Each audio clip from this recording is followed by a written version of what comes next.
The Tao Te Ching Chapter 10.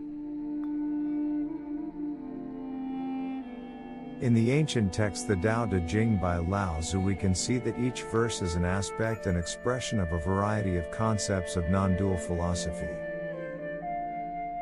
In this video series we will look at each chapter of the Tao Te Ching sequentially. Let's listen to this verse of the poem, as beautifully translated by Stephen Mitchell, and then investigate its deeper meaning. The poem reads: Can you coax your mind from its wandering and keep to the original oneness? Can you let your body become supple as a newborn child's? Can you cleanse your inner vision until you see nothing but the light? Can you love people and lead them without imposing your will? Can you deal with the most vital matters by letting events take their course? Can you step back from your own mind and thus understand all things? Giving birth and nourishing. Having without possessing. Acting with no expectations. Leading and not trying to control. This is the supreme virtue. This verse aligns closely with non-dualist concepts in the following ways. Returning to the original oneness. This verse suggests the possibility of coaxing the mind from its wandering and reconnecting with the original oneness. It speaks to the concept of quieting the mind and returning to a state of oneness or unity. It suggests that by calming the restless nature of the mind and letting go of wandering thoughts, we can reconnect with the inherent harmony of all things, which is a key principle of non-duality. Embracing the natural state. The passage uses the metaphor of a newborn child's supple body to convey the idea of returning to a state of natural simplicity and flexibility. Here, it encourages us to let go of our rigid concepts and conditioning, and instead embrace a childlike openness and flexibility towards experience. Non-dual teachings often highlight the idea of returning to a state of innocence and spontaneity, where preconceived notions and ingrained beliefs are set aside, allowing for a direct experience of reality. Seeing consciousness. The verse invites the cleansing of inner vision until we see nothing but the light. It points to the notion of transcending dualistic perception and cultivating a clear, unobstructed awareness. In non-dual teachings, the light can represent a metaphorical understanding of pure consciousness or the true nature of reality, unfiltered by conceptual overlays and limited perspectives. Loving and leading without imposing. The passage asks whether we can love and lead people without imposing our will. This reflects the non-dualist principle of compassionate action. Instead of imposing our own desires, beliefs, or agenda onto others, it encourages a leadership style that respects and honors the autonomy and unique perspectives of others.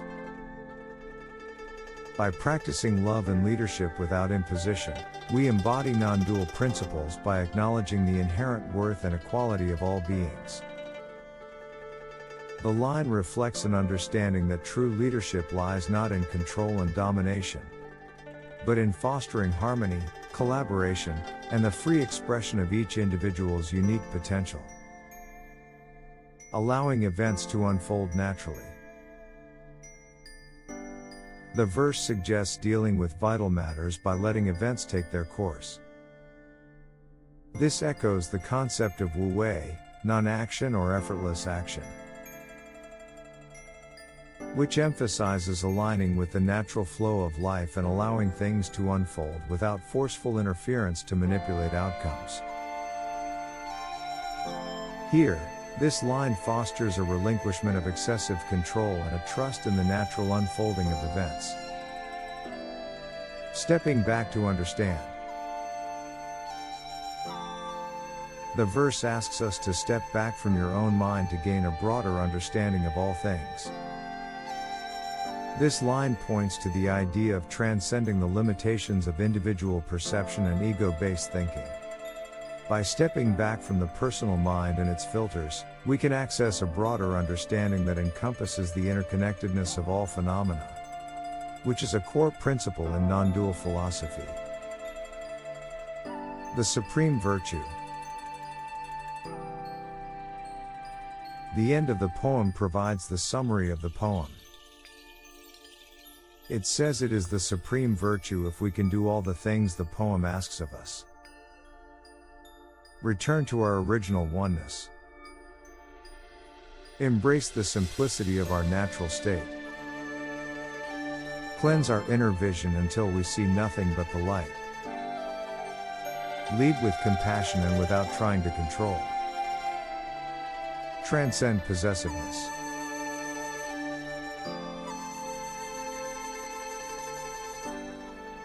Allow events to unfold naturally. Step back to gain understanding. And act with no expectations. If you take one message from this verse, it is this. Reconnect with your original oneness, embrace simplicity, and gain real understanding of life by recognizing the limitations of the mind.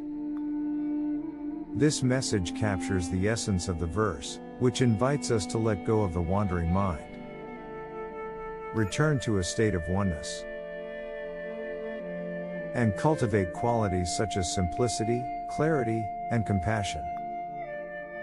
It emphasizes the importance of transcending the limited perspective of the individual ego, and aligning with the natural flow of life.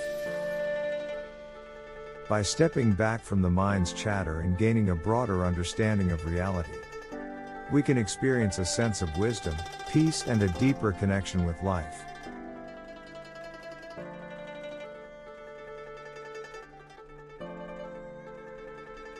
Thanks for watching.